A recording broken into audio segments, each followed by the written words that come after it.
മനസ്സിലായത് വലിയ എക്സ്പെൻസീവ് ഒന്നുമില്ല. ഇപ്പോൾ ഇവിടെ തന്നെ ഞാൻ കാണിച്ചിരുന്ന റൂമുണ്ടല്ലോ, അത് തന്നെ ഇപ്പോൾ 1 മന്തിലേക്ക് എടുക്കുകയാണെങ്കിൽ കുറച്ചും കൂടെ എമൗണ്ട് നല്ലോണം കുറഞ്ഞ് കിട്ടും. ഇതൊരു കോളനി പോലത്തെ ഒരു സ്ഥലമാണ്, പക്ഷെ കുഴപ്പമില്ല, നമ്മൾ കാര്യങ്ങളൊക്കെ നടക്കുന്നുണ്ട്. ഇപ്പോൾ സമയം ഏകദേശം ഞാൻ ഇന്നലെ സ്റ്റേ ചെയ്ത് ഈ ഒരു വീട്ടിലാട്ടോ. ഇതൊരു ഫാമിലിയുടെ വീടാണ്, ഒരു ഫാമിലിയാണ് ഇവിടെ താമസിക്കുന്നത്. അപ്പോൾ ഇവരിവിടെ ഹോം സ്റ്റേ കൊടുക്കുന്നുണ്ട്. ഗൈസ്, നേരത്തെ നിർത്തി അതേ സ്ഥലത്ത് തന്നെ കേട്ടോ ഉള്ളത്. ഞാൻ ബുക്ക് ചെയ്ത ഹോട്ടലിലേക്ക് പോവാം കേട്ടോ. മാപ്പ് നോക്കി ഇങ്ങനെ പോവാണ്. ഈ റോഡാണെന്ന് തോന്നുന്നു.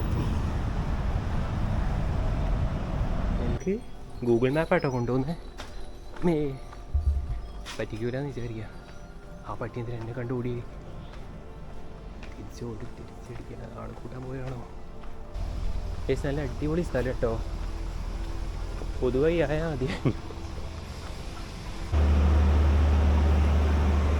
ഞാനിപ്പോൾ ഇവിടെ 12 മണി ആയിട്ടേ ഉള്ളൂ. അപ്പോൾ ഇനി 2 മണിക്കൂറും കൂടെ വെയിറ്റ് ചെയ്യണം, എന്നെങ്കിൽ മാത്രമേ ചെക്ക് ഇൻ ചെയ്യാൻ പറ്റൂ.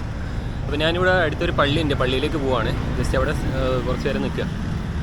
അതെന്താ സീൻ എന്നറിയോ? നമ്മളെന്നല്ല, ഇവിടെ രാത്രി കിടന്നുറങ്ങിക്കഴിഞ്ഞാൽ രാത്രി ഉറങ്ങാൻ കുറച്ച് ഡിലേ ആകും, എണീക്കാൻ നല്ല നേരം വെക്കും. അപ്പോൾ പിന്നെ 2 മണിക്ക് മാത്രമേ ചെക്ക് ഇൻ ചെയ്തിട്ട് കാര്യമുള്ളൂ. റൂമൊന്ന് കാലിയായി കിട്ടണ്ടേ. ആളെ കാണിച്ചു തരാം കേട്ടോ. കാവലിരിക്കാൻ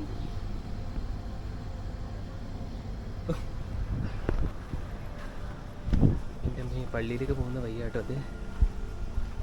ഇങ്ങനെയൊക്കെ വഴി ഉണ്ടാക്കിച്ച വെള്ളക്കുപ്പി വെച്ചതിനെ കൊണ്ട് കുഴപ്പമില്ല. വലിയ ആൾക്കാർ ആരാണെങ്കിലും വരാനൊന്ന് പേടിക്കും.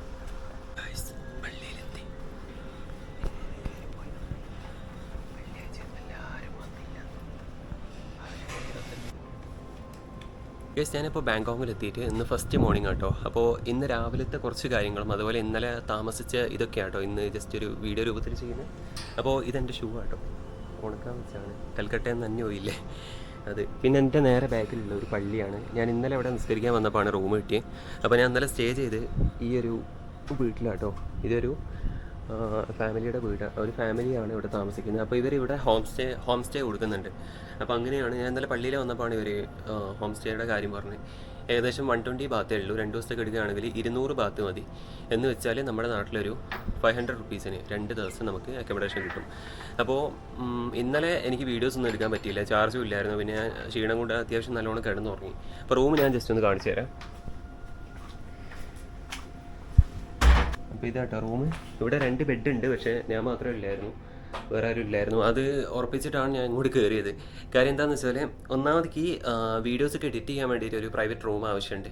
അപ്പോൾ അതിന് ഞാൻ ചീപ്പായിട്ട് നോക്കിയിട്ട് എവിടെയും റൂം കിട്ടുന്നില്ല. എല്ലാം ഏകദേശം ഒരു 500 ബാത്തിൻ്റെ പ്ലസ് ആണ് റൂം വരുന്നത്. എനിക്ക് തോന്നുന്നു ആവറേജ് കുഴപ്പമില്ലാത്ത റൂം കിട്ടുകയാണെങ്കിൽ 700 ബാത്ത് കൊടുക്കണം. അപ്പോൾ ഇവരിങ്ങനെ സ്റ്റേ കൊടുക്കുന്നതുകൊണ്ടും ഇവിടെ ആൾക്കാരില്ലാത്തതുകൊണ്ടും എനിക്കിങ്ങനെ ചീപ്പായിട്ട് കിട്ടിയതാണ്. അപ്പോൾ ഞാൻ സ്റ്റേ ചെയ്ത് അവിടെ കേട്ടോ. എൻ്റെ ബാഗ്, ജാക്കറ്റ്സ്, എല്ലാ കാര്യങ്ങളും ഉണ്ട് ഇവിടെ. അപ്പോൾ ഞാനൊന്ന് ഫുഡ് കഴിക്കാൻ വേണ്ടി പുറത്തേക്ക് ഇറങ്ങാം കേട്ടോ. പുറത്തേക്കുള്ള വ്യൂ നോക്കണേ. ഞാനെന്തായാലും ഇന്ന് ഇവിടുന്ന് മാറും. കാര്യം ഇവിടെ വൈഫൈക്ക് ചെറിയൊരു ഇഷ്യൂ ഉണ്ട്. പക്ഷേ പ്രൈവറ്റ് റൂമാണ്. ഞാൻ വിചാരിച്ച ഇന്നിപ്പോൾ വീഡിയോസ് കാര്യങ്ങളൊക്കെ മാക്സിമം ഇവിടുന്ന് എഡിറ്റ് ചെയ്തതിന് ശേഷം നേരെ ഏതെങ്കിലും ഹോസ്റ്റലിൽ പോവാം. ഹോസ്റ്റലിലാണെങ്കിലും ഏകദേശം ഒരു 120 ബാത്തിന് അക്കോമഡേഷൻ കിട്ടും. പക്ഷേ കുറേ ആൾക്കാരുണ്ടാവും. അപ്പോൾ അത് നമുക്ക് വീഡിയോ എഡിറ്റ് ചെയ്യാൻ കുറച്ച് ബുദ്ധിമുട്ടായിരിക്കും. പക്ഷേ നല്ല സ്ട്രോങ് വൈഫൈ കിട്ടും. അപ്പോൾ എനിക്ക് ഇവിടുന്ന് എഡിറ്റ് ചെയ്യാം, എന്നിട്ട് അവിടെ പോയിട്ട് അപ്ലോഡ് ചെയ്യാൻ പറ്റും. അപ്പോൾ അങ്ങനെയാണ് ഇപ്പോൾ ഞാൻ വിചാരിക്കുന്നത്. അപ്പോൾ ഞാനിപ്പോൾ ജസ്റ്റ് ഒന്ന് ഫുഡ് കഴിക്കാനും കൂടെ വേണ്ടി പുറത്തേക്ക് പോകാം കേട്ടോ. അപ്പോൾ ഇതൊരു കോളനി പോലത്തെ ഒരു സ്ഥലമാണ്, പക്ഷെ കുഴപ്പമില്ല, നമ്മൾ കാര്യങ്ങളൊക്കെ നടക്കുന്നുണ്ട്. ഇപ്പോൾ സമയം ഏകദേശം 10 മണി ആയിട്ടുണ്ട് കേട്ടോ. നാട്ടിൽ ഏകദേശം ഒരു 8:30 ആയിട്ടുണ്ടാവും. പിന്നെ ഇവിടുത്തെ ആൾക്കാരൊക്കെ ഒന്ന് തല പൊക്കണമെങ്കിൽ എന്തായാലും വൈകുന്നേരം ആവും കേട്ടോ. അപ്പോൾ അതൊരു മൈനസാണ്. നല്ല വീട്ടിലെ ഇവിടെയൊക്കെ താമസിക്കുന്ന കുറേ ആൾക്കാരുണ്ട് കേട്ടോ. ഹോം സ്റ്റേ കൊടുക്കുന്ന കുറേ ആൾക്കാരുണ്ട്. അപ്പോൾ നമുക്ക് വേണമെന്നുണ്ടെങ്കിൽ ഇങ്ങനെയുള്ള സ്ഥലത്ത് താമസിക്കാൻ പറ്റും. പക്ഷേ ഞാൻ പറഞ്ഞല്ലോ, വൈഫൈ ഇങ്ങനത്തെ കുറച്ച് കാര്യങ്ങൾ മാത്രമേ ഒരു പ്രശ്നം. മനസ്സിലായത് വലിയ എക്സ്പെൻസീവ് ഒന്നുമില്ല. ഇപ്പോൾ ഇവിടെ തന്നെ ഞാൻ കാണിച്ചിരുന്ന റൂമുണ്ടല്ലോ, അത് തന്നെ ഇപ്പോൾ 1 മന്തിലേക്ക് എടുക്കുകയാണെങ്കിൽ കുറച്ചും കൂടെ എമൗണ്ട് നല്ലോണം കുറഞ്ഞ് കിട്ടും. അപ്പോൾ നമുക്കിവിടെ ഇപ്പോൾ എന്തെങ്കിലും ഓൺലൈൻ വർക്കൊക്കെ ചെയ്യുന്ന ആൾക്കാരാണെങ്കിൽ അവർക്ക് ഇങ്ങനെയുള്ള സ്ഥലത്ത് വന്നിട്ട്, ഇങ്ങനെയുള്ള ചെറിയ ചെറിയ രാജ്യങ്ങളിൽ വന്നിട്ട് അവർക്ക് വർക്ക് ചെയ്തിട്ട് സുഖമായിട്ട് തിരിച്ചു പോകാൻ പറ്റും. അപ്പോൾ പക്ഷേ വർക്ക് ചെയ്യാനാണല്ലോ, നമുക്ക് എക്സ്പ്ലോർ ചെയ്യാൻ കുറവായിരിക്കും. പിന്നെ അപാര ബിൽഡിംഗ് ഒന്നുമില്ല കേട്ടോ. പക്ഷേ ഉള്ളത് അവർ നല്ലോണം ക്ലീൻ ചെയ്യുന്നുണ്ട്. നമ്മുടെ നാട്ടിലെ പോലെയൊക്കെ ഉള്ള ബിൽഡിംഗ് തന്നെ ഉള്ളൂ, പക്ഷേ ക്ലീനിങ് തന്നെ മതി, അതിന് ഓക്കെയാണ്. കിട്ടുന്നുള്ളൂ ഇപ്പോൾ ഇവിടെ. അപ്പോൾ ഇവിടെ ഒരു ഷോപ്പ് ഉണ്ട് കേട്ടോ. ഇതെൻ്റെ റൂമിൻ്റെ നേരെ പുറത്തുള്ള ചെറിയൊരു ഷോപ്പാണ്. അപ്പോൾ ഇവിടെ ബ്രേക്ക്ഫാസ്റ്റ് ലഞ്ചൊക്കെ കിട്ടും, കുഴപ്പമില്ലാത്ത സാധനമാണ്. ഇതൊക്കെ ഏകദേശം 50 ബാത്താട്ടോ വരുന്ന ഫുള്ളും. പിന്നെ അത് 60 ബാത്താണ്. ഇത് നോർമൽ ഇപ്പോൾ ചിക്കൻ, എഗ്ഗ്, അതുപോലെ ബീഫ് എല്ലാ ഐറ്റംസും ഉണ്ട്, ഒരു കുഴപ്പമില്ല. ഓർഡർ അക്സെപ്റ്റ് ചെയ്യും. പക്ഷേ ഇംഗ്ലീഷ് ആയതുകൊണ്ട്, തായ്ലൻഡ് ആയതുകൊണ്ട് ഏകദേശം എല്ലാം 60-50 ബാത്തേ ഉള്ളൂ കേട്ടോ കംപ്ലീറ്റ്. ഓക്കെ നമുക്കിപ്പോൾ ചെറിയൊരു ഫുഡ് കിട്ടിട്ടോ, 50 ബാത്താണ്. ഇന്നലെ ഇവിടെ നിറച്ച ആൾക്കാരാണ് കേട്ടോ, രാത്രി ഒരു 12 മണി വരെ. പക്ഷെ ഇപ്പം നോക്കുമ്പോൾ ആരുമില്ല.